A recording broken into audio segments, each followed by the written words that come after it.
అందరికీ నమస్కారం. ఈ వీడియో చూసే ముందు ఒక లైక్ కొట్టి ఓం నమఃశివాయ అని కామెంట్ చేయండి. మీరు ఇచ్చే ఒక చిన్న లైఫ్ మా ఛానల్ గ్రోత్కి చాలా సహాయపడుతుంది. ఏ పని ప్రారంభించిన గణపతిని పూజిస్తాము. గణపతిని పూజిస్తే మన కష్టాలన్నీ త్వరగా తీరిపోతాయి. అయితే ఈ నెల పాల్గొన శుక్ల చవితి నాడు అంటే ఫిబ్రవరి 21వ తేదీన శనివారం నాడు పుత్ర గణపతి వ్రతం వచ్చింది. సంతానం లేని దంపతులు, అలాగే పుత్ర సంతానం కోసం ఎదురుచూసే దంపతులు ఈరోజు గణపతిని పూజిస్తే ఖచ్చితంగా పుత్ర సంతానం కలుగుతుంది. అలాగే సంతానం ఉన్న ఆడవారు మీ పిల్లల ఆయురారోగ్యాలు మరియు విద్యాబుద్ధుల కోసం ఈరోజు గణపతిని పూజించాలి. పుత్ర గణపతి వ్రతాన్ని ఎలా చేయాలి, పాటించాల్సిన విధి విధానాలు ఏమిటో ఈ వీడియోలో తెలుసుకుందాం. రేపే ఫిబ్రవరి 21వ తేదీన శనివారం నాడు సంతానం లేని వారు సంతానం కోసం, అలాగే సంతానం ఉన్న ఆడవారు పిల్లల క్షేమం కోసం గణపతిని పూజించండి. స్త్రీలు తెల్లవారుజామున నిద్రలేచి, తల స్నానం చేసి, ఇల్లంతా శుభ్రం చేసుకుని ఇంటి గడపలకు పసుపు రాసి ఇంటి ముందు ముగ్గు వేసి ఇంట్లో గణపతిని పూజించండి. ముందుగా ఒక మట్టి గణపతిని తెచ్చుకోండి, లేదా మీరు స్వయంగా గణపతిని తయారు చేసుకోండి. మీ పూజ గదిలో ఒక పీఠం వేసి గణపతి విగ్రహాన్ని ప్రతిష్ఠించి గణపతికి కుంకుమ బొట్టు పెట్టి ఎర్రగన్నేరు పూలతో లేదా ఎర్రమందారాలతో గణపతిని అందంగా అలంకరించి స్వామివారి మెడలో గరిక మాల వేయండి. ఈరోజు గణపతిని ఎర్రటి పుష్పాలతో గణపతిని పూజించి గరిక సమర్పిస్తే ఎలాంటి కోరిక అయినా వెంటనే నెరవేరుతుంది. గణపతి ముందు కొబ్బరి నూనెతో 2 దీపాలు వెలిగించి స్వామివారికి నమస్కారం చేసుకోండి. ఇక పూజలో నైవేద్యంగా అటుకులు కలిపిన బెల్లం మరియు అరటి పండ్లను గణపతికి నివేదించండి. ఈ విధంగా గణపతిని పూజిస్తూ ఓం కపిలాయ నమః అనే మంత్రాన్ని 21 సార్లు జపించండి. ఈరోజు ఈ శక్తివంతమైన మంత్రం చదివితే సంతానం లేని వారికి ఖచ్చితంగా పుత్ర సంతానం కలుగుతుంది. అలాగే సంతానం ఉన్న పిల్లలకు మంచి భవిష్యత్తు ఉంటుంది. ఇక చివరిగా గణపతికి హారతి సమర్పించి 3 ప్రదక్షిణాలు చేసి మీ పూజను ముగించుకోండి. పూజలో గణపతికి పెట్టిన నైవేద్యాన్ని పిల్లలకు పంచి చీపెడితే చాలా మంచిది. ఈ విధంగా ఆడవారు దీపారాధన చేసి ఉదయం అంతా ఉపవాసం ఉండి సాయంత్రం పూజ గదిలో దీపం వెలిగించి మీ ఉపవాస దీక్షను విరమించాలి. పూజ గదిలో దీపం కొండెక్కిన తర్వాత చివరగా గణపతి విగ్రహాన్ని కదిలించి నీటిలో స్వామివారిని నిమజ్జనం చేయాలి. ఈ పాల్గొన మాసంలో వచ్చే చవితి చాలా పవర్ఫుల్ అనే చెప్పవచ్చు. ఎందుకంటే ఈ చవితి రోజున ఎన్నో శుభయోగాలు ఏర్పడ్డాయి. ఈ విధంగా గణపతిని పూజిస్తే పుత్ర సంతానం కలుగుతుంది. అలాగే కోరిన కోరికలన్నీ నెరవేరుతాయి. అయితే ఈ రోజున గణపతిని పూజించలేని వారు మీ దగ్గరలో ఉన్న గణపతి దేవాలయానికి వెళ్లి గణపతికి గరిక మాల సమర్పించండి. ఎంతటి సమస్య అయినా వెంటనే తొలగిపోయి మీకు మంచి రోజులు ప్రారంభమవుతాయి. ముఖ్యంగా ఈ చవితి రోజున గణపతి ఆలయంలో 5 ప్రదక్షిణాలు చేస్తే ఐశ్వర్య ప్రాప్తి కలుగుతుంది. ఎవరైతే కటిక పేదరికంతో బాధపడుతున్నారో అలాంటివారు ఈ శనివారం ఉదయాన్నే స్నానం చేసి ఒక శక్తివంతమైన లక్ష్మీబీజ మంత్రాన్ని చదవండి. ఈ మంత్రం ఏమిటంటే ఓం శ్రీం శ్రీ లక్ష్మీ వాసుదేవాయ నమః. ఈ మంత్రాన్ని 21 సార్లు లేదా 108 సార్లు జపించండి.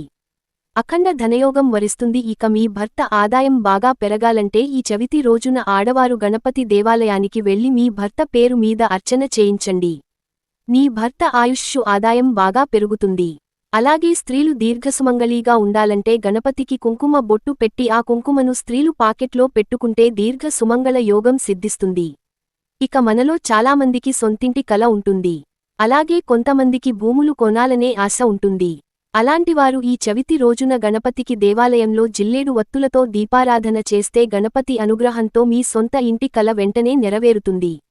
గణపతి ఆధిపత్య స్థానం ఆగ్నేయ దిశ.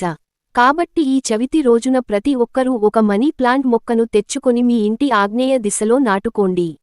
ఆగ్నేయంలో మనీ ప్లాంట్ మొక్క ఉంటే డబ్బు పరంగా మీ ఇంటికి బాగా కలిసి వస్తుంది. ఇక మీ ఇల్లంతా అష్టనిధులతో నిండిపోతుంది. ఇక ఎవరైతే అప్పుల సమస్యలతో బాధపడుతున్నారో అలాంటివారు ఒక తెల్లటి దారానికి పసుపు రాసి 21 యాలకులను ఈ పసుపు దారానికి గుచ్చి మీ పూజ గదిలో ఉన్న గణపతి చిత్రపటానికి వేసి మీ అప్పుల బాధలన్నీ తీరిపోవాలని గణపతికి నమస్కారం చేసుకోండి. ఖచ్చితంగా మంచి మార్పు కనిపిస్తుంది. మీ అప్పులన్నీ క్రమక్రమంగా తీరిపోయి సిరి సంపదలు కలుగుతాయి. ఇక మనలో చాలామంది ఇంటి గుమ్మం బయట దిష్టి యంత్రాలు కట్టుకుంటారు, కానీ ఇంటి ముందు గణపతి ఫోటో పెట్టుకుంటే చాలా మంచిది. విశేషంగా ఈ చవితి రోజున ఇంటి గుమ్మం బయట గణపతి ఫోటోలు పెట్టుకుంటే కుటుంబం ఎలాంటి సమస్యలు లేకుండా సుఖసంతోషాలతో జీవిస్తారు. అలాగే మీ ఇంటి హాల్లో నైరుతి గోడకు పసుపు రంగు గణపతి పటాన్ని పెట్టుకుంటే ఇంటికున్న వాస్తు దోషాలు, దరిద్ర బాధలన్నీ వెంటనే తొలగిపోతాయి. ఇక ఈ రోజున జిల్లేడు మొక్కను పూజిస్తే చాలా మంచిది. జిల్లేడు మొక్కకు పసుపు నీళ్లు పోసి నమస్కారం చేసుకుంటే మీ కోరికలన్నీ వెంటనే నెరవేరుతాయి. అలాగే ఒక జిల్లేడు ఆకుపైన తడి కుంకుమతో స్వస్తిక్ గుర్తువేసి మీ పూజ గదిలో గణపతి దగ్గర పెట్టుకోండి. పూజ పూర్తయిన తర్వాత ఈ జిల్లేడు ఆకును తీసి మీ బీరువాలో పెట్టుకోండి. ఇలా చేస్తే ధనాకర్షణ పెరుగుతుంది. తద్వారా మీ ఇంటి సంపద పెరుగుతుంది. ఇక ఉద్యోగ ప్రయత్నాలు చేసేవారు ఈ చవితి రోజున మందారపు పూలతో గణపతిని పూజించి దీపారాధన చేస్తే ఖచ్చితంగా మీరు కోరుకున్న ఉద్యోగం ప్రాప్తిస్తుంది. అలాగే చవితి రోజున ఒక చిన్న దక్షిణావృత శంఖాన్ని తెచ్చుకొని మీ పూజ గదిలో గణపతి ఫోటో పక్కన దక్షిణావృత శంఖాన్ని పెట్టుకోండి. ఇక మీ ఇంట్లో లక్ష్మీదేవి తాండవిస్తోంది. ఇక మీ పనుల్లో పదే ఆటంకాలు ఎదురవుతుంటే ఈ చవితి రోజున మీ పూజ గదిలో ఉన్న వినాయకుడి పటం ముందు తాంబూలం పెట్టి నమస్కారం చేసుకోండి. ఇక మీ పనుల్లో ఏర్పడే ఆటంకాలన్నీ తొలగిపోతాయి. జ్యోతిష్య శాస్త్రాల ప్రకారం ప్రతి శనివారం నాడు రావి చెట్టు వద్దకు లక్ష్మీదేవి వస్తుందట. కాబట్టి శనివారం తప్పనిసరిగా ప్రతి ఒక్కరూ రావి చెట్టుకి ప్రదక్షిణాలు చేసి నమస్కారం చేసుకోండి. లక్ష్మీ కటాక్షం కలిగి ఇంటి సంపద పెరుగుతుంది. అలాగే మీ జీవితంలో ఉన్న కష్టాలన్నీ తొలగిపోయి మీకు మీ కుటుంబానికి మంచి జరగాలంటే ఈ శనివారం నాడు ప్రతి ఒక్కరూ ఓం గం గణపతయే నమః అనే మంత్రాన్ని జపిస్తే మీకున్న సమస్యలన్నీ తొలగిపోతాయి. ముఖ్యంగా ఈ చవితి నాడు విద్యార్థులు తప్పనిసరిగా గణపతి ముందు గుంజీలు తీస్తే మంచి తెలివితేటలు విద్యాబుద్ధులు ప్రాప్తిస్తాయి. ఇక కోర్టు సమస్యలు మరియు శత్రువుల భయంతో బాధపడేవారు పసుపుతో గణపతిని తయారు చేసి తేనెతో అభిషేకం చేస్తే కోర్టు సమస్యలు శత్రుబాధలు తొలగుతాయి. అలాగే దీర్ఘకాలిక అనారోగ్య సమస్యలతో బాధపడేవారు 21 గరిక పోగులను తీసుకొని ఒక్కో గరికను గణపతికి సమర్పిస్తూ ఓం గణాధిపతయే నమః అనే మంత్రాన్ని జపించండి. ఇక అనారోగ్య సమస్యలన్నీ తొలగిపోయి మంచి ఆరోగ్యం లభిస్తుంది. ఇక వ్యాపారాలు చేసేవారు ఈ చవితి రోజున గణపతికి పచ్చ కర్పూరంతో హారతి ఇచ్చి నమస్కారం చేసుకోండి. మీ వ్యాపారంలో నష్టాలు లేకుండా లాభాలు పెరుగుతాయి. ఇక ఎవరైతే వివాహ ప్రయత్నాలు చేస్తున్నారో అలాంటివారు ఈ చవితి రోజున ఒక పసుపు దారానికి 11 పసుపు కొమ్ములను మాలగా కట్టి గణపతి విగ్రహానికి వేస్తే వివాహంలో ఆటంకాలు తొలగిపోయి త్వరగా మంచి వివాహ సంబంధం కుదురుతుంది. ఇక ఈరోజు పొరపాటున కూడా ఎవరికీ డబ్బులు అప్పుగా ఇవ్వకండి. అలాగే ఎవరి నుండి డబ్బులు తీసుకోకూడదు.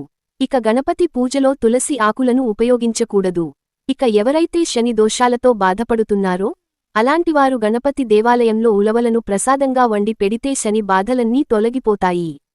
ఇక రాహుకేతు దోషాలతో బాధపడేవారు శనగలను నానబెట్టి గోమాతకు తినిపిస్తే రాహుకేతు దోషాలు తొలగిపోతాయి.